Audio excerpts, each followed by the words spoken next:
দ্বিতীয় বিশ্বযুদ্ধের পরে ইংরেজরা মোটামুটি বুঝে গেছিল যে ভারতে তাদের আর বেশি দিন থাকা হবে না। তার একটা কারণ হচ্ছে ভারতীয় সেনার মধ্যে একটা বিদ্রোহের বাতাবরণ তৈরি হয়েছিল।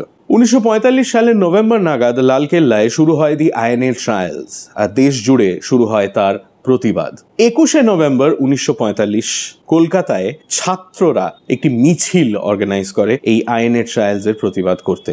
মিছিলের ওপর পুলিশ গুলি চালায় এবং সেই ফায়ারিং এ 60 জনেরও বেশি লোক আহত হন। নিহত হয় 2 ছাত্র, একজনের নাম আব্দুল সালাম, অন্যজন রামেশ্বর ব্যানার্জি। তার মৃত্যুর প্রতিবাদ করতে তার পরের দিন আরো বড় একটি মিছিল বেরোয়। 25,000 ছাত্র লাল কেলা তোড় দো এই স্লোগান দিতে দিতে ডালহাউজি স্কোয়ারের দিকে এগোয়। আবার পুলিশের গুলি, এবার হতাহত সংখ্যা আরো বেশি। 125 জন ছাত্র আহত হন এবং মারা যান আরো 12 জন। তবে 21শে নভেম্বরের সেই ফায়ারিং এ রামেশ্বর ব্যানার্জির মৃত্যু গোটা রাজ্য জুড়ে সাড়া ফেলে দেয়। তার একটি কারণ তার বয়স।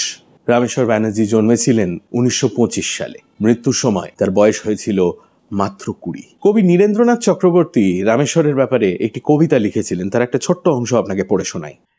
হে অশ্বারোহী, বাঁধ ভেঙেছে, শোনো প্লাবনের ডাক শোনো, শিরায় শিরায় মহাপ্রলয়ের ডাক শোনো। এখনো অবশ আলো ভেসে আসে বাঁকা চাঁদের, 200 বছরের লাঞ্ছনা আর মায়া ফাঁদের।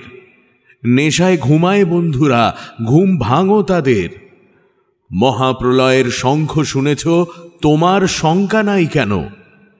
হে অশ্বারোহী, বাঁধ ভেঙেছে, শোনো প্লাবনের ডাক শোনো।